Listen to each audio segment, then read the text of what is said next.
नमस्कार. शिष्य कसा असावा. नुकतीच गुरुपौर्णिमा झाली. गुरूंविषयी अनेक काय काय लिहून आलं. मीही अनेक वर्ष लिहिलं आहे. सरांविषयी तर आयुष्यभर लिहिता येईल मला. पण आजचा हा लघुलेख मात्र शिष्यांविषयी. गुरु बघा एकच असतो, शिष्य अनेक. चांगला गुरु असला म्हणजे गुरु हा चांगलाच असावा हे गृहीत आहे. तर चांगला गुरु कोणताही भेदाभेद करत नाही वगैरे वगैरे. मग जर सगळ्यांना समान शिकवण मिळते तर वेगवेगळे शिष्य वेगवेगळ्या स्तरांवर पारंगत कसे काय होतात? याचं कारण शिष्यातील विविधता. आजोबा म्हणायचे, या जगात कोणी शिकवायला बसलेलं नाही आहे, आपणच शिकायचं असतं. मी खरंच त्यामुळे हे तत्त्व अवलंबलं आणि माझ्या दोन्ही गुरूंनी पुढे हीच शिकवण दृढ केली.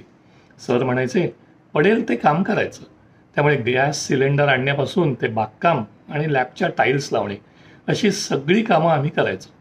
JB नवीन असताना अमुक क्षेत्रात मला अनुभव नाही किंवा रुची नाही असं सांगितलं होतं मी. शिरीषबाईंनी डोक्यावर बसून मलाच ते काम करायला लावलं. अर्थात आधी ते शिकून घेतलं. त्यामुळे मीही मग माझ्या सर्व सहकाऱ्यांना हेच सांगायचं, इथे कोणीही शिकवायला बसलेलं नाही, तुम्हाला शिकायला मात्र कोणताही अडथळा नाही. द्रोणाचार्य एकच व्यक्ती होते, शिष्य मात्र अर्जुन, इतर पांडव, कर्ण, कौरव आणि एकलव्य असे विविध होते. काही गुणवत्तेवर प्रवेश मिळवलेले, काही मॅनेजमेंट कोटा, तर काही आरक्षणवाले.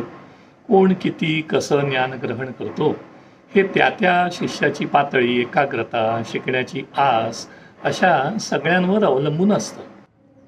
गुरुविषयी आदर आणि विश्वास असणं हेही दोन महत्त्वाचे घटक आहेत. PhD सुरू असताना साधारण 10 वाजण्याच्या सुमारास सर लॅबमध्ये यायचे. आम्ही अर्थातच तेव्हाच यायचो. सर आले की त्यांच्या एका भल्या थोरल्या रेल्वेच्या वेटिंग रूममध्ये पूर्वी असायच्या तशा खुर्चीवर बसायचे. आम्ही सगळे सभोवती उभे. कधीकधी 2-2, 4-4 तास हे सत्र चालत असे. सर नवनवीन प्रोजेक्ट्स, त्यांची स्वप्न याविषयी भरभरून बोलत असत आणि आम्ही उभ्याने ते ऐकत असो. सर उठले की मग दुपारी 2-4 वाजता दुपारी जे काय वाजले असतील ते JSमध्ये जाऊन मिसळ खायची की झालं जेवण. जोपर्यंत डिग्री मिळत नाही तोपर्यंत असाच अलिखित संकेत होता, आदरापोटी असलेला. मग डिग्री मिळाली की सर स्वतःच आनंदाने म्हणत, बसा डॉक्टर जोशी. दुसरा घटक म्हणजे गुरुविषयी विश्वास. ते सांगणार ते आपल्या भल्यासाठीच असणार हा विश्वास, ही श्रद्धा. मग जे काय कार्य असेल ते आपोआप डोळे मिटून केलं जातं आणि ते काम नीटच होतं आणि त्याचं फळही योग्य मिळतं. वीणा तर अजूनही म्हणते, या जगात मिलिंद फक्त 2 माणसांचा ऐकत आलाय, सर आणि शिरीषबाई. खरंच आहे म्हणा ते. शिरीषबाई तर मजेत हसत हसत माझी ओळख करून देताना सांगतही कोणाला, हा माझा सहकारी, प्रेसिडेंट, सेक्रेटरी, PA, काय म्हणाल ते, but if I tell him to jump he will jump.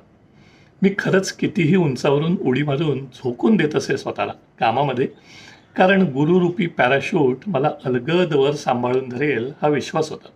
Vinda म्हणून गेले की घेता घेता एक दिवस देणाऱ्याचे हात घ्यावे. तसं शिष्य कसा असावा किंवा कसा बनावा याचं सोपं आणि एका शब्दात उत्तर आहे, गुरुसारखा. मिजो गुरुपौर्णिमा 2025. आजचा बोनस. गुरु हा एकच असला तरी शिष्य अनेक, शिकवण एकच असली तरी त्याचे आविष्कार अनेक, हे दर्शवणारं चित्र. भौतिकशास्त्रातील तत्वाचा उपयोग करून चित्र काढलेलं आहे. दोन्हींची सांगड घालण्याचा प्रयत्न केला आहे. चित्रकार अर्थातच माझी मैत्रीण मीना शहा. नमस्कार.